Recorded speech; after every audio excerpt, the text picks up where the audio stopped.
cannot afford to miss a single moment of the next hour. Get ready to have your ideas about sexuality, love, and relationships blown wide open. It's time to get educated, entertained, and enlightened, as well as sexually empowered. You have now tuned into the Tantra Love, Sex, and Intimacy Show. Now, here's your host, Tanya Diamond. That's right. That's me. I am the host. I was looking at Facebook there for a moment going, la-di-da-di-da. Wait, the host. Me.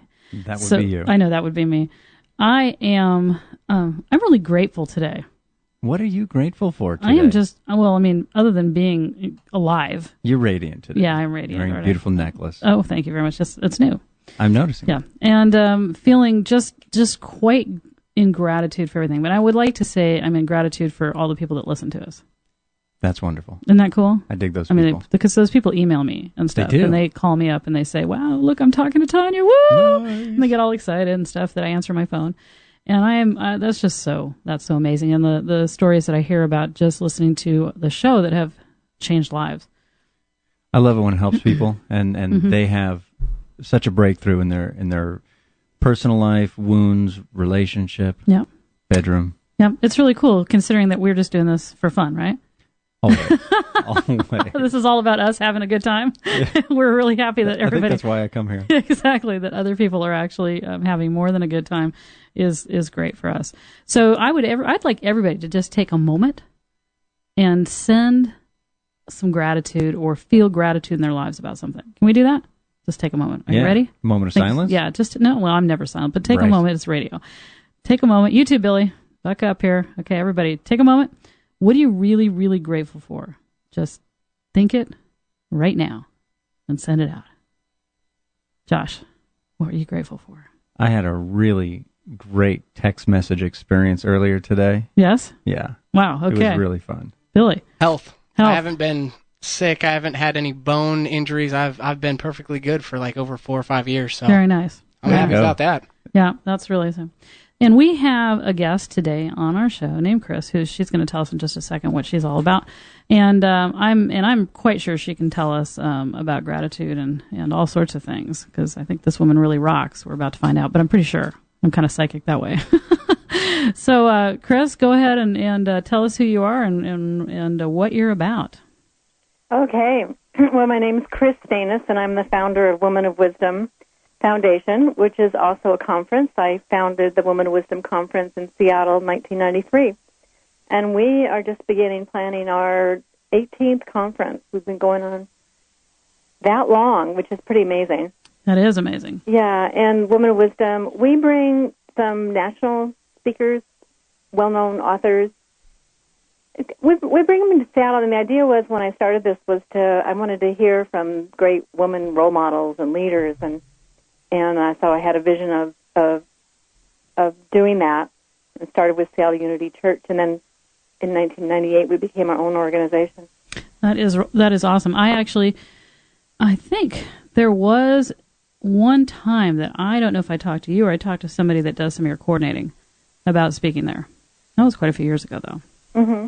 So I've been aware of you guys for a long time, and I think it's awesome what you do. You know, yeah. And somebody here on Facebook thinks that we should do more about men, but that's okay. Well, they can have their day too, but today's my day, and I'm grateful for that. That's right. There you go. And she is grateful for that particular thing. Okay, so you've got this conference, and you have a book. I have a book, and it's named Woman of Wisdom, Empowering the Dreams and Spirit of Women. And it actually is a compilation. It's like a conference in a book. It has some of our great talks from 10 speakers that have come over the years. It's got art, poetry, and stories from women who have participated and stories from women who've been part of creating it, and my story and how Woman of Wisdom started, and it's got exercises in the book, and it's just a very holistic, well-rounded book on the divine feminine. Awesome. And do you think, so how is the women's movement? What's going on with that? This has been going on for a long, long time, but all of a sudden we've got some more resurrection of it again. Yeah, I think there is. I noticed last year the energy was stepping up at last year's conference. It was just great energy. It seemed like women were coming back, wanting to connect again. We've had a rough few years here. And ever since 9/11, things have been a little different. Conferences, for these kinds of things, spiritual conferences have been smaller. But it doesn't make them any less important or any less powerful going to them. But they're just smaller numbers. We used to have 2,000 people coming through the doors in the late 90s. And, I think there's a resurgent energy around this. And I'm seeing more books. I'm seeing a lot of interest in my book. I did an Amazon campaign in June, and there's books. The Woman Wisdom book is all over the country now. Even in Europe, people have been buying it, for hearing about it on my Amazon campaign. And I even got an email from a guy in Toronto whose a friend gave him the book, and he wrote us and just said, "Thank you for the book. It's so inspiring. I honor the feminine, and I love these stories and art and poetry, and thank you for this offering to the world." And it's great to hear that from a guy too, because it also isn't just about women. It's the feminine is in all of us, and it's about honoring and respecting the feminine gifts, and just honoring the feminine that's not very present in the world. We're still in pretty much a masculine mode of operating in business and politics and things like that. And it's I think a lot of people are seeing it's time for a change, and that change means women becoming leaders and stepping up to the plate and getting involved and making their voices heard. Right. And what does that look like? Because for the most part, women in families, it's the little boys that are taught to, they're little boys and they're rambunctious and they're out doing stuff, and that's all great. And the little girls are taught to be nice. Yeah. And be polite. I think it's changing with the new generation of mothers that are trying to change that, knowing that, we're learning that, kids get conditioned at a very young age and start learning that. And there have been studies how girls and boys are similar at a young age, and when they reach puberty, the girls kind of close off and aren't as visible or as verbal, like in classrooms and schools and stuff. I have a lot of theory around that because, you're talking up my alley when you're talking puberty. The fact that women are and girls are not taught to claim their sexual energy. They're taught to be afraid of it, and boys are taught to run with it. Well, also in the household, there's no rite of passage in most households to embrace the fact that a young woman is arriving in puberty, and then to be able, in the household, femininity is really not celebrated, and what that emergence of her sensuality, her sexuality, and her growing into maturity really is about. So, boys are from the word go, hitting and running and screaming, and so when they hit puberty, they just continue. There's no stopping them. Whereas for girls, where's their opportunity to celebrate and to cheer their own development, especially at that time in life? Yeah. Yes, and I know there are groups, and we've tried to do that where we've had a day for teens at the conference, or we've had some rites of passage. And I was at one. It was a little delayed. It was a friend of mine did it for her daughter when she turned 18. But there isn't that honoring of that. That was done in many years ago, past cultures that we've kind of lost. Well, and it's still done today in some other cultures, just not ours. Yes, and I think it's important. I just went to a bar mitzvah, and it was, and that was that coming of age, that 13-year-old boy, and it was that ritual of honoring of becoming a man, and where is that for a woman and for the girls? And I that's marriage. That was a joke. I'm sorry, I didn't hear I said that's marriage. Yeah, that's marriage. Yeah. So there is, it is an important step, and we're taught to kind of hide from it because it isn't honored. Then we think it's wrong, right? And it's shameful, and we go through all those, wanting to hide. Yes, yeah. Well, and it's also because we are not taught about what the feelings that we have inside us, the fact that we feel like we're going to die if we don't have sex. People don't want to talk about that with their teens. They don't want to say this is a natural evolutionary design that you're having, and if you learned what to do with your sexual energy yourself and how to run it and what to do with it, you wouldn't be so invested in the opposite sex so early. But nobody's talking about that. Like, it's too scary to actually say those words. Yeah. Mm-hmm. And even with rites of passage like bar or bat mitzvah for boys or girls, it's a wonderful ceremony and process, though they kind of stop at, you're now an adult in the spiritual community, and that's great. They don't really talk about what that means to your own body, to your own development, to your own mind. Mm-hmm. And so again, even within that, or within other, where we go to more tribal cultures sometimes, of getting into, a rite of passage or a vision quest, very rarely does it talk about the fact that sexuality is a part of the beingness of being a human, and what do we do to cultivate the sacredness of our sensuality, of our femininity, of our masculinity. Yeah. So I see that if we don't do that, we actually can't really be empowered fully. So what are your thoughts on that, Kris? Yeah, it all ties in. It's all, it's one big package. You can't separate it out from, there's the physical, the mental, emotional, spiritual. It's all together. Well, I know that. You know that. But I'm still telling you that even in the spiritual realm, everybody's trying to transcend and talk about those upper chakras and all the love and the whatever, but, not the other stuff. Yeah, well, you know what? We have our bodies, and we can't just be spiritual. And, look at all the people around who, you can picture people who you think of as sort of not being grounded, like they're not in their bodies. Uh-huh. How many of us leave our bodies, and kind of live up in that spiritual or whatever world? And, a lot of people. And we're not really grounded in our bodies. We run away from it. That's the fear of it, the fear of what's really going on in our bodies, the fear of really feeling in our bodies. Mm-hmm. Isn't being out of my body my goal in meditation and spiritual practice? He's joking. I'm joking. That's one of my pet peeves, is that many workshops and spiritual practices, if I start feeling all light and flighty and serenity, that means I've achieved a higher state, versus getting in my body and getting down to the nitty-gritty of life is actually a higher spiritual state, in my opinion. We like the nitty-gritty of life. Mm-hmm. So we're here for a reason. Our bodies are important. We can't do it without our bodies. Yep. What do, so you say you've got chapters in the book, Powerful Women Speaking. Can you give us a little rundown on what some of those are? Sure. Well, I talk about the importance of stories, and we can talk about that. And I also, there's talks from people like Angela's Arian, who talks about the meaning and magic of life, and the soul's fire, bringing meaning, magic, and majesty back into the world. And she talks about, when did you stop singing? When did you stop dancing? Oh, those are, those things are huge. I remember my family, we used to dance all the time. My dad would come down and put on music, and we'd all just dance around and sing and have a great time. And just so many people don't do that. Yeah, yes, that would be fun. There's a chapter with Judith Orloff. She talks about intuition, the importance of intuition and dreams and things like that. Isabel Allende talks about love and losses. Hers is kind of her personal story. Mm-hmm. And there's a talk, Frances Moore LePay, who wrote Diet for a Small Planet many years ago. She has other books, but she talks about our mental maps, stories from the edge of hope, rethinking our mental maps and how they control us. Like she talks about the scarcity of things and how that's a mental map, that trap. She calls them traps to get caught in. Our subconscious programming. Yes. And we all, like lemmings, leap onto those concepts and then hang on to them and believe they're true. Yeah. And so it's looking, really looking at those and letting them go, because they're really fear-based. Right. You're kind of caught in fear then. Right.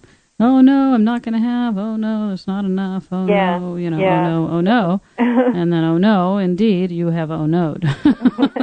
All the way down. But now let me ask you, so is there a chapter in your book on sexuality? Well, there's not. I wanted to have Gabriel Roth. I was trying to get her into the book because she's about movement and dance. And, I have a CD of hers.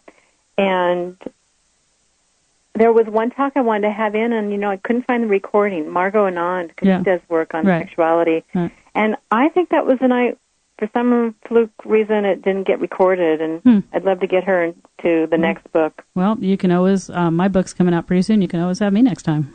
That's true. I am open to having other people on. It doesn't have to be Women of Wisdom people. I do have more talks from Women of Wisdom, but I'm looking for other stories from, people's experience with the divine feminine, or women's spirit. Women's spirituality means a huge umbrella. It means anything that women can relate to. Right. Well, I see that as women. Yeah. What do you like, women, and what can we talk about with everybody?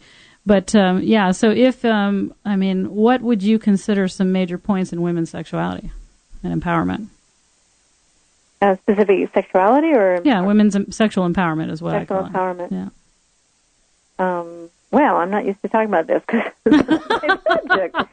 Tantra, I think it's important to own it. I think it relates to when we're in touch with our bodies and in touch with who we are, we're more powerful. Mm-hmm. And I look at people who are really in touch with their sexuality, and they just have this glow about them. Right. You know, and you just have this inner glow and this inner power that comes forward, and you go, wow, I want what they've got. Yeah, people frequently say that to me. What are you having? Can I have any of that? And it doesn't mean, and here's the thing. A lot of people think that a sexually empowered woman means that she's just kind of a wanton running around with her tail in the air, grabbing everything she can find. And that's not true. Don't point at me, Josh. That is not how I define sexually empowered.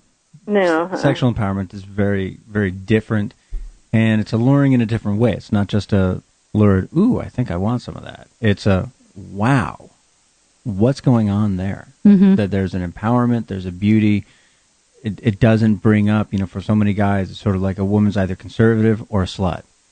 And it shows people, wow, there's a different option. Right. There's a person who can be in their power, be in their sensuality, and, we call it the awakened goddess, or we have a couple of different terms for it, but it's potent, it's powerful. It lets people know there is something so intriguing. That's what feminine is? Wow. Mm-hmm. Mm-hmm.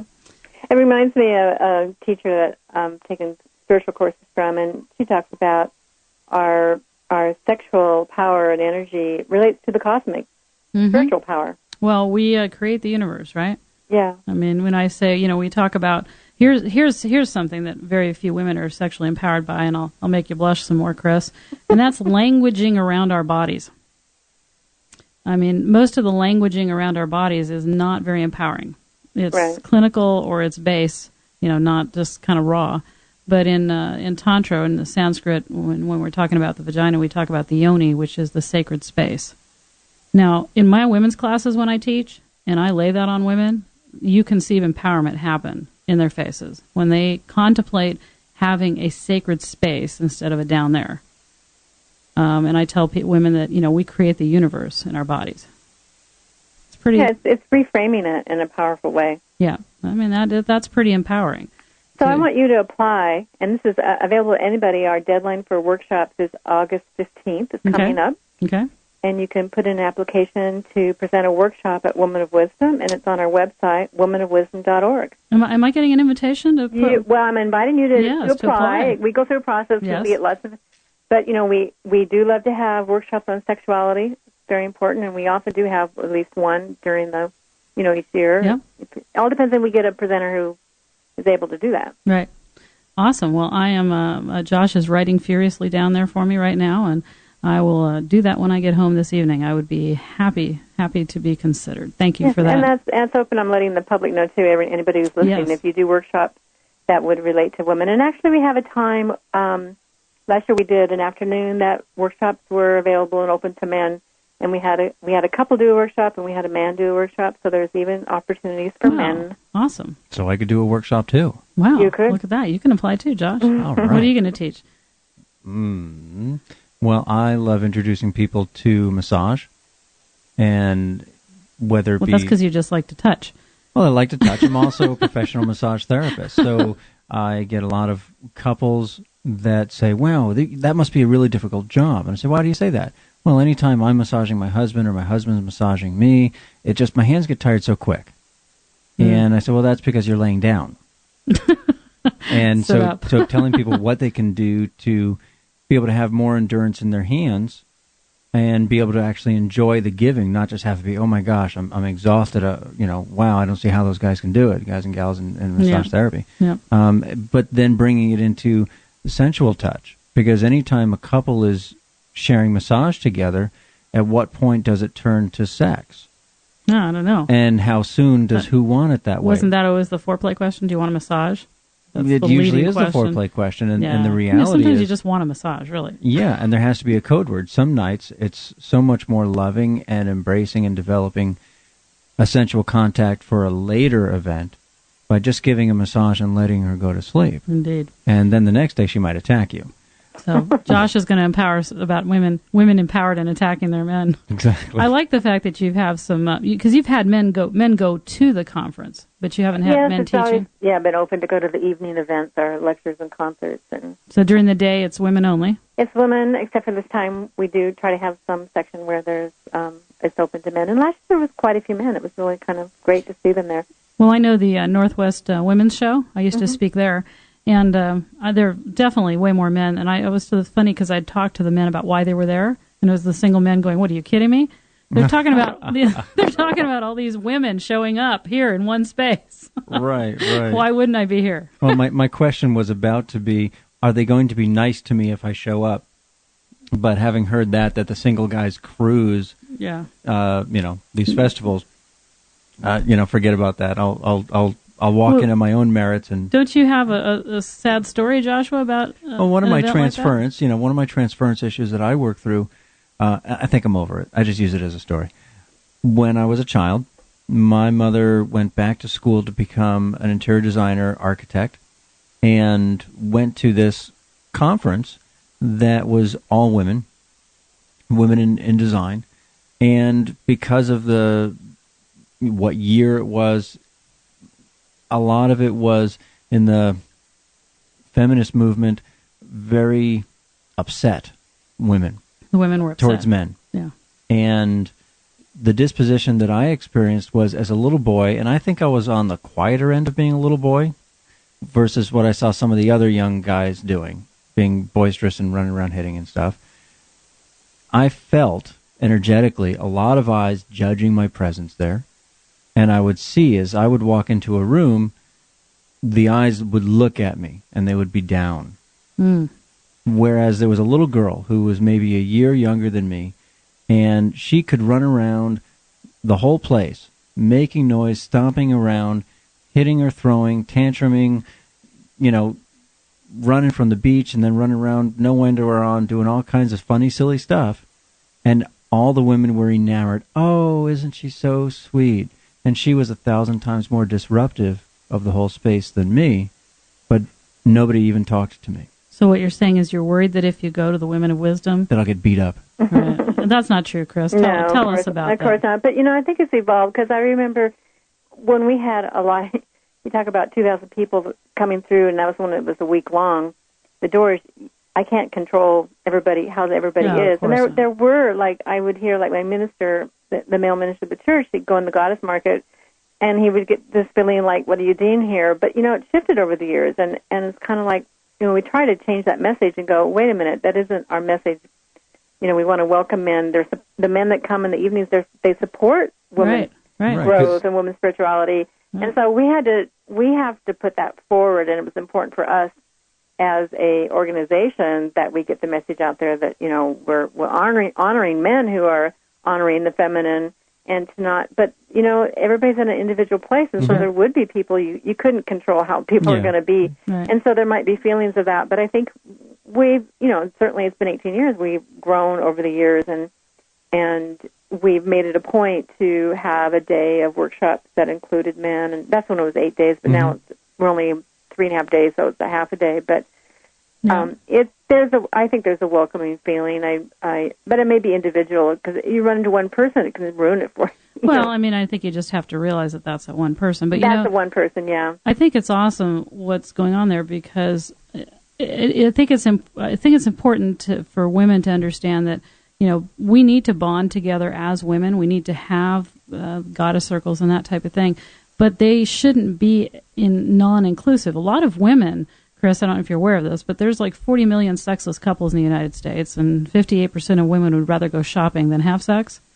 There are a lot of angry women at men. Yeah. And, the only thing we can do is we could stop being angry, and we can start getting educated.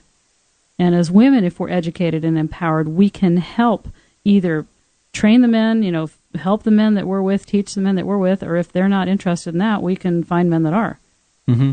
But clones. Everybody needs clones. Everybody needs education, women and men. Mm-hmm. And so my classes are always really about empowering both sexes, as I'm sure what you're doing. An intriguing idea that comes to mind, maybe a workshop that Tanja and I could put together, or a facet of the conference another year, is I've oftentimes heard women who are engaged in these empowering experiences in their life say, where do I find men like this, or men like you?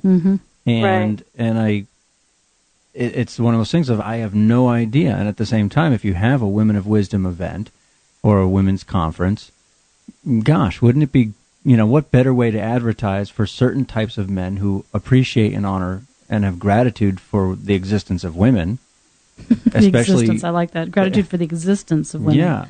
That what better way to invite them in? So if there was a particular day of the conference that says, today is the day, we've done conference and ceremony for several days, now we're ready to welcome the men who are worthy of our presence. Billy's shaking his big. Billy's going, over there. I had a shift in thinking a few years ago about this, and the inviting, we only want men when they come with their divine feminine side of them, because we're a women's conference, and you walk into this feminine sanctuary and this goddess sanctuary. But I realized, we need to welcome the divine male to come in. Yep. Yep. And it was just a shift in thinking, why do we expect them to come with their feminine? I think we want them to come in the proper, the divine, the exalted male, not the... Yeah. I spent a lot of years being in my feminine, and I found that the women I was interested in didn't even look at me. Whereas when I have an intact feminine, but walk in my masculine, that there's a lot more interest. Yeah. That's perfect. And gratitude. Kris, we're going to take a quick break here, so hang out with us, and we will be back in just a few minutes talking about women and wisdom and empowerment. And we are back in a few.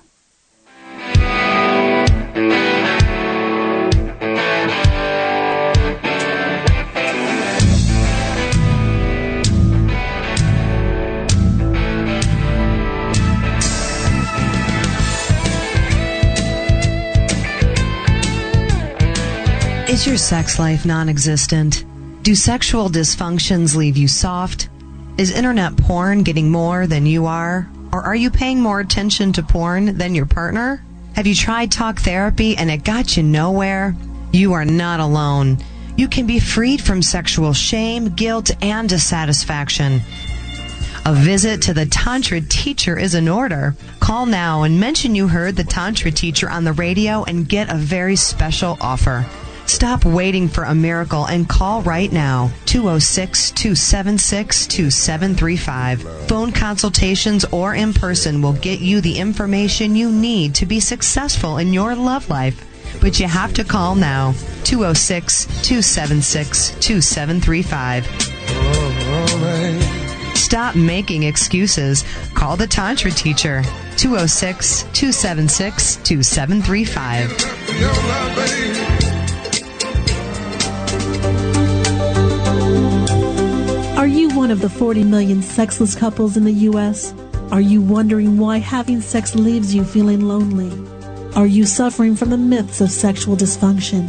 Do you know in your heart that there has to be more than what you're currently getting out of making love? To rid yourself of sexual ignorance, get more out of your lovemaking, and find out more about spiritual sexual connection, then you need to check out www.thetantrateacher.com to receive your free copy of the ebook called Secrets of the Tantra Teacher. Don't suffer another minute without the sexual loving and ecstatic bliss you were born to receive. Get to www.thetantrateacher.com right now. That's www.thetantrateacher.com.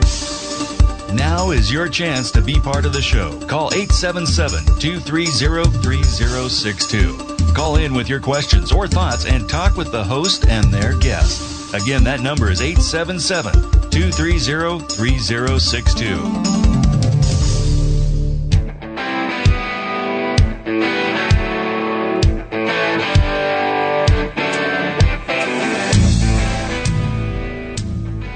Okay, we are back. Once again, there I was looking at Facebook, blah, blah, blah, and completely forgetting that I was the host on the radio show.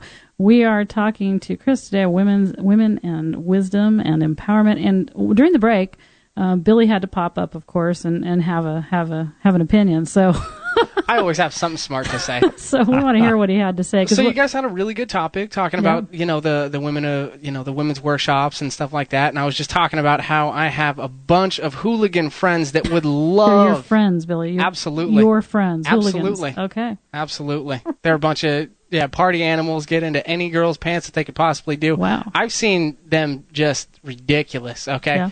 But they will do absolutely anything, whether it's smooth over they will talk to anybody. They don't care.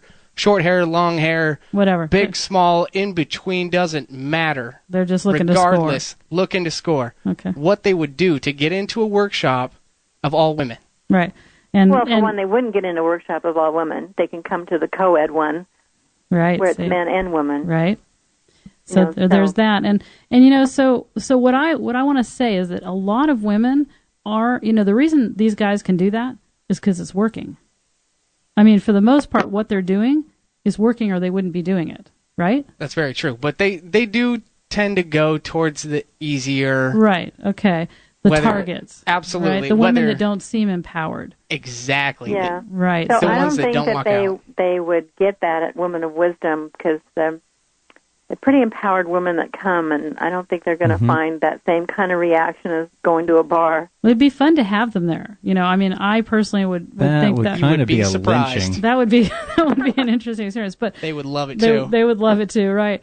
And I think what happens, and this is so true, that women as a rule, especially younger women, their self-esteem is so low that they will listen and hear anything that they're told. And believe, I mean, come on, I was there. I used to believe an erection was a profound expression of love. It's a profound expression, but... You see, I can say it, though. I can admit that. Mm-hmm. Because my parents told me that sex was something people did when they were in love. Right. Well, okay. So then what was my belief around that? It was a lack of education from our society, through your parents, but a lack of education on what's really going on with the body. Right. And what it really takes. I mean, the only thing that's happening, the only sign, with erection or sex or whatever that's happening is that sex is happening. Right. Yeah, I know. I got that finally. Yeah. No, the erection is a sign of the erection. Right. Nothing much else. But, so you have a bunch of women or women that are not empowered as young women, and they fall prey to listening to something. And I believe that people should just not go home and have sex on the first date. So makes a very good point. So your friends aren't going to like me. Which is, that makes a very good point. But I got to go back to what Josh was saying. He made a great point about how society doesn't really teach you. You don't hear about it in school. All you see is the condom being put on the banana, whatever. So where is it that people go and learn this, or how is society eventually going to learn this and become smarter? LearningTantra.com, Billy. That's why we're here. That's what I'm talking about. So, Kris, I think you're hearing that this is probably another book. Well, it could be, but it really relates to just self-esteem and how we bring the girls up. And one of the things I think is very important for young girls to see women as role models and leaders, and to talk about these subjects so they hear them from other women. Yes. And they know that women are powerful and respected.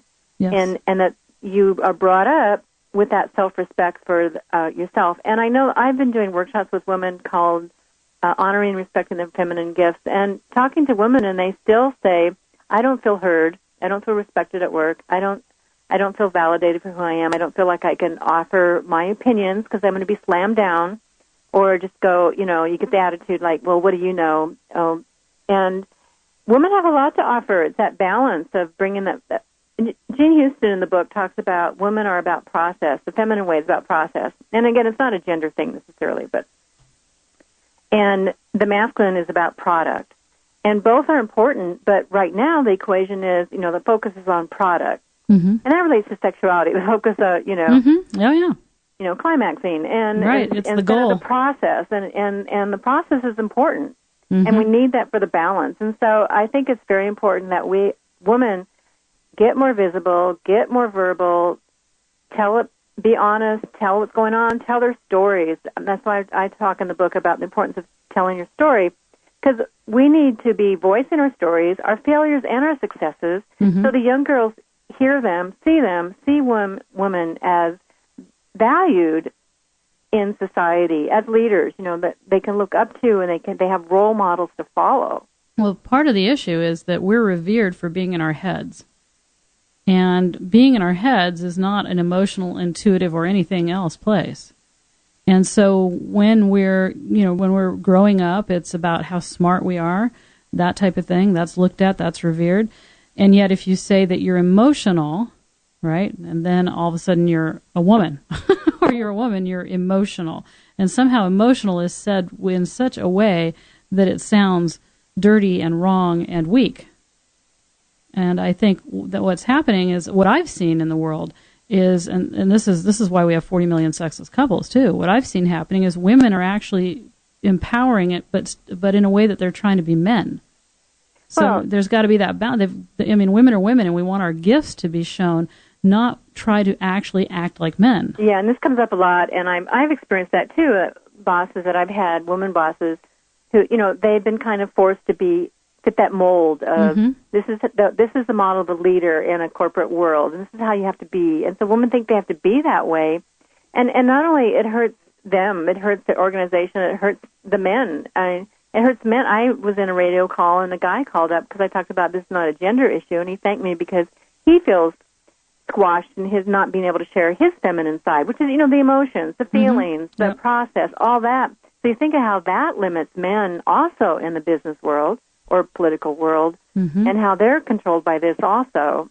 It's everywhere, and we're expected, it's all in the head and thinking things through, and like Judith Orloff in the book, our emotions, our gut feelings, our intuition are very important, and we need to be fully integrated human beings. Right. And so that means not only do we need to use our heads, we need to use all aspects of our body to make our decisions. Most people compartmentalize. They're using their head for one thing, they're using their crotch for another, they're using their heart for another, but very, very few engage every aspect to make a decision, to seek clarity, to understand what's going on.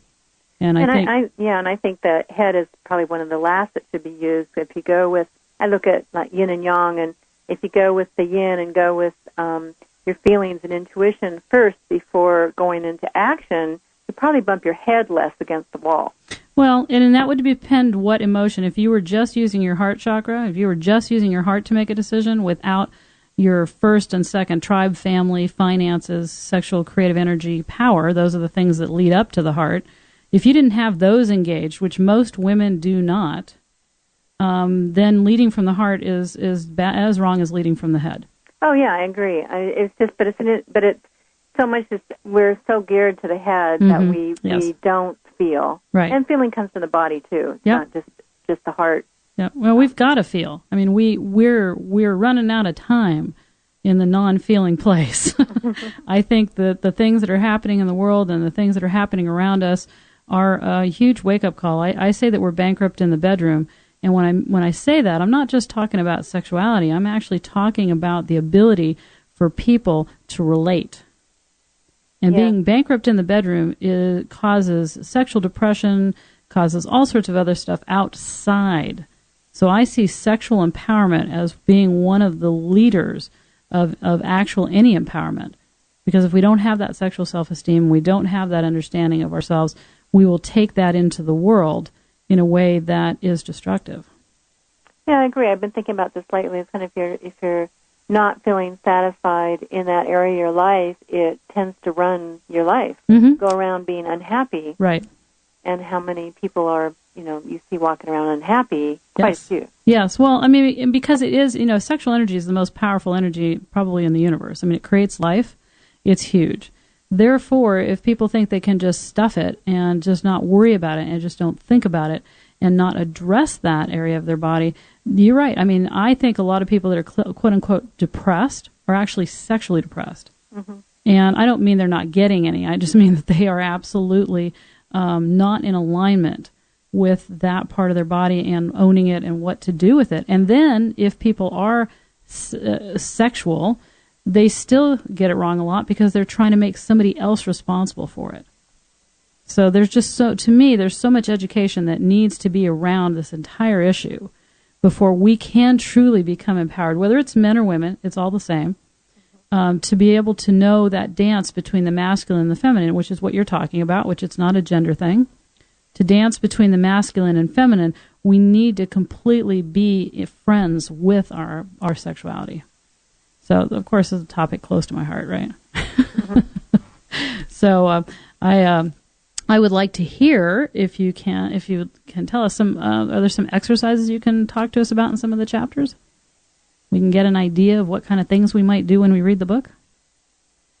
Well, I just do. This just reflecting, like, based on whatever the topic is in the chapter. Like with stories, your chapter's on stories, right? Yeah, and that was one I didn't didn't do questions on. I did just on the talks from people. But for instance, Isabel Allende, who talks about love and losses in her life, so I had questions like, who is the solid love in your life? What lessons have you learned through your losses? Mm-hmm. What gifts have you discovered through your experiences? What do you do to be desperately loved? What do you do to be desperately loved? That is an amazing question. Yeah. And I'm wondering what people would answer to that. What do you think, Josh? What would you do to be desperately loved? What have I done? Yeah, what have you done? What have you done? I think the whole codependency dynamic. I mean, I've definitely worked through codependency aspects of needing someone else's approval to do something or make a decision. And, that's neither masculine or feminine. That's just lost. And to be sitting there waiting for, this is in college, waiting for my girlfriend's response so that I could make sure I did the right thing. I made the right response to something so that I wouldn't upset her. And no matter what I did, I either didn't get an answer or I got an upset look.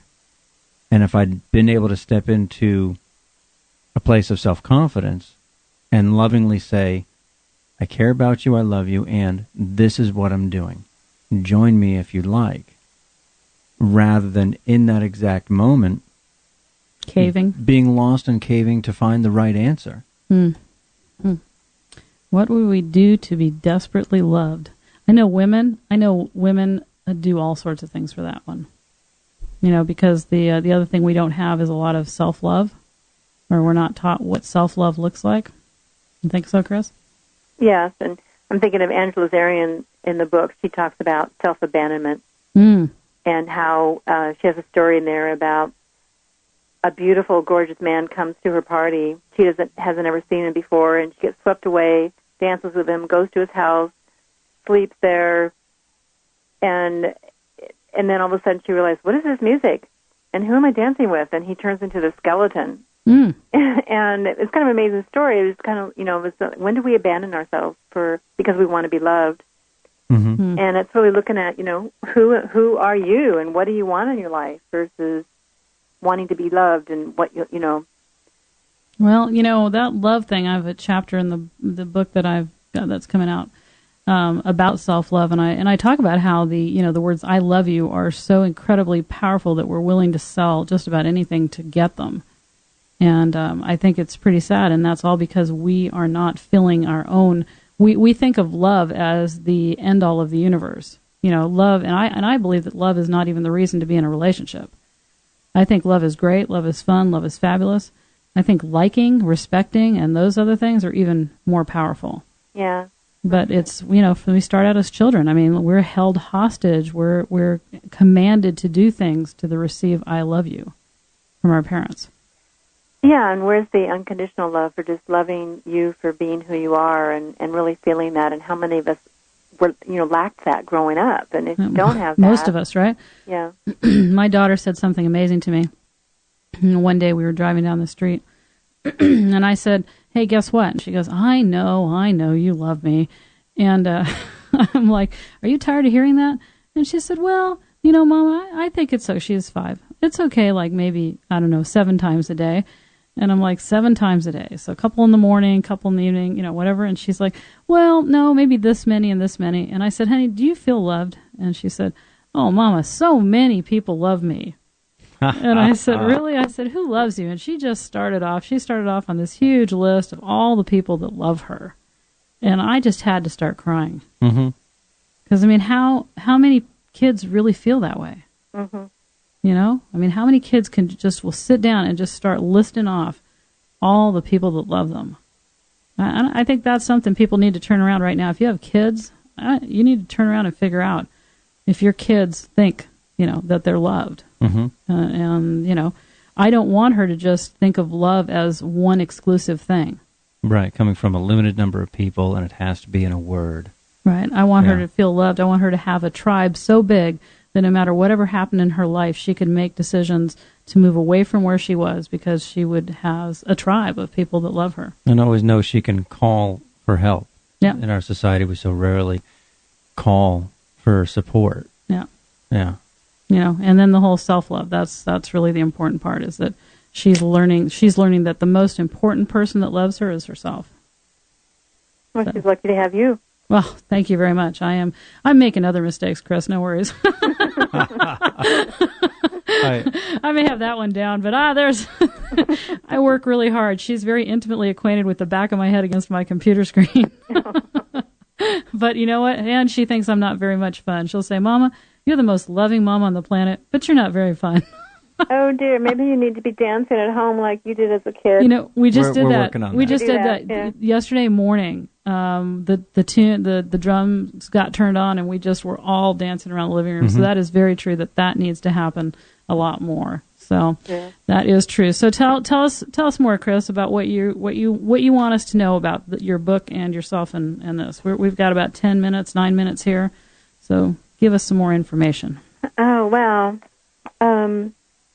Well, I really want women to know the importance of their story and the importance of their voices, and I think one of the ways to get that out there is to be in circle. We actually operate, Woman of Wisdom is operated by a circle. Mm-hmm. It's called Circle Leadership, and there's books out there like Christina Baldwin, a local woman who lives on Whidbey Island, wrote a book called Calling the Circle. Calling the Circle. But it's about, you know, and in that circle, it's like it's inclusive, and everybody's voice is important. It's not a hierarchy where there's one person in charge. And I actually stepped down 5 years ago from being the executive director because it's hard for me. I didn't want it all on my shoulders. I wanted to share this, and it's more fun co-creating. Mm-hmm.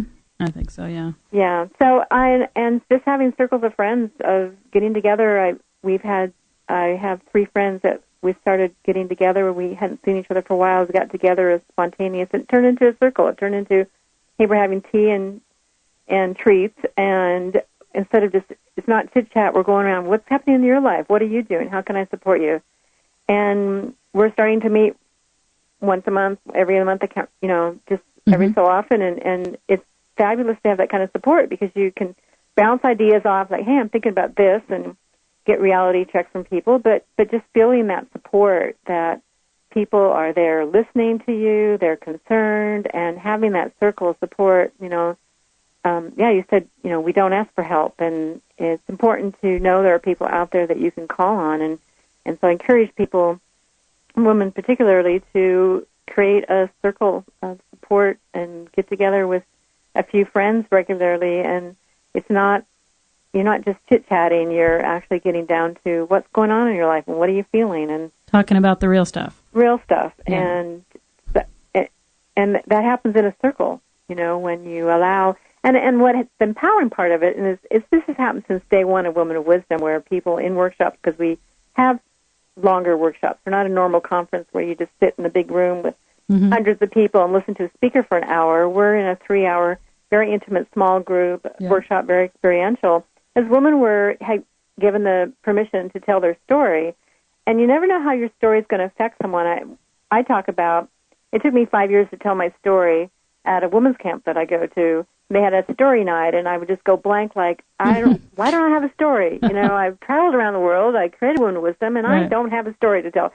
And it was just my own, finally at 5 years, I got up and told my story, and people were excited to hear my story, and it was very empowering. And you never know how your story is going to affect, even if just one person. Yes. And sometimes when you shut your voice off and you hear that voice, like, I should say this.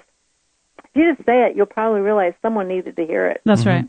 That's usually how that happens. It always amazes. I just go with my gut, like, okay, I'm supposed to say this, and I do that, and sometimes interesting things happen. Yeah, they do. And as you can imagine.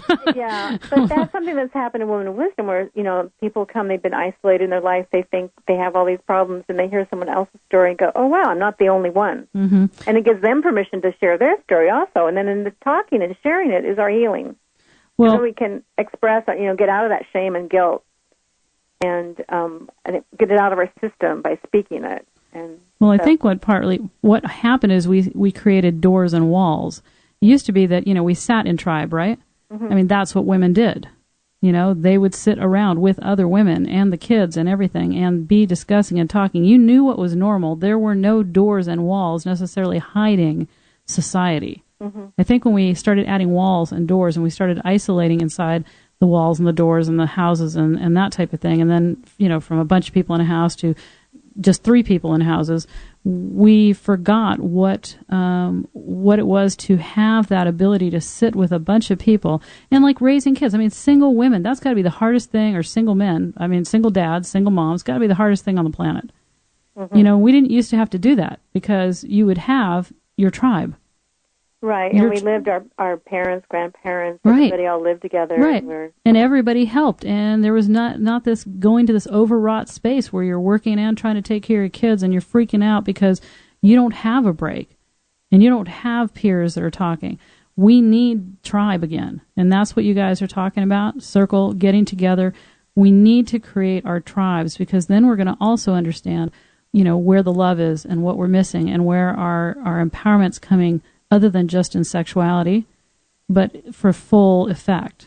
And I really respect what you're doing. I think it's incredible, not just for women, but for men, because I'll tell you what, it's much more fun for men to be with an empowered woman, even though men are kind of afraid of that. Mm-hmm. Well, once they learn how to step up and they realize how to communicate with an empowered woman, what she does respond to, that creates a whole new level of fun. See, that is actually your workshop. Your workshop is actually talking to men about how to bring it to empowered women instead of being afraid of them. That's what I think. Yeah. All right, what do you think about that, Kris? Yeah, I agree. I think it isn't about...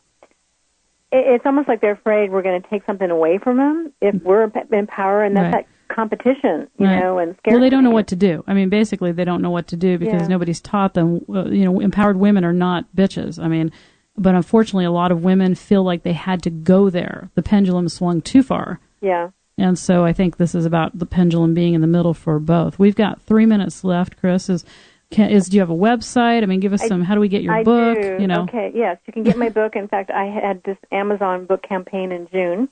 It reached #1 in 6 categories. Oh, congratulations! Yeah, and it's available on my website, wisewomanpublishing.com. Wisewomanpublishing.com. Yeah, singular. And if there's a link there to Amazon, if you go to the website, which we appreciate you doing because it helps Women of Wisdom. Okay. And then you come back to the site to put in your email. You get on the WOW email list, but there's bonus gifts. They're still available, even though the campaign was in June. Okay. So there's bonus gifts available for purchasing the book. And also, I want to point out the Women of Wisdom website again, womenofwisdom.org. Okay. You can see our events. We do monthly dances for women and other gatherings during the year. But our main thing is our conference it's February 11th to the 15th. Okay. And you can get on the newsletter. You'll get announcements about the conference coming up. And it's going to be an exciting one because I know there's going to be people coming from different parts of the country who have discovered my book. Awesome. And it's going to, and it's a fabulous gathering of just, creating community. And it's about women connecting with each other, and that's the exciting thing that happens at the conference. Well, we're very excited about that, and August 15th being the deadline to get your application in if you're out there and want to be considered doing a workshop or any type of thing like that for that conference. And, Kris, we thank you so very much for talking with us today. You're welcome. And, great to be on. It was fun, and thank you for rolling with the questions you're not used to. You did a great job. I appreciate that. And we are, what are we doing, Josh? We're doing stuff and things. We're developing those technical some things. products, getting ready for a lineup of product launch. We're recalibrating our workshop schedule. Working for the on our fall. iPhone application and our membership site. Mm-hmm. Craziness. lots and lots of craziness happening at Team Tantra. Yes. So, and we just hired a promotions manager and a marketing director. So we have a lot going on. Yes. And it's pretty darn exciting. And they are both very empowered women. Yeah, we have some majorly empowered women on our team, and some absolutely drop-dead empowered men. So it's a great team to be with. Billy, thanks so much again for all your input. It's always fun. And Josh for being here, and my co-host. I'm just in gratitude today, aren't I? Just gratitude. You're in gratitude. Loving it. Go for it. Hey, everybody, thanks so much for listening to us, and we will talk to you next week.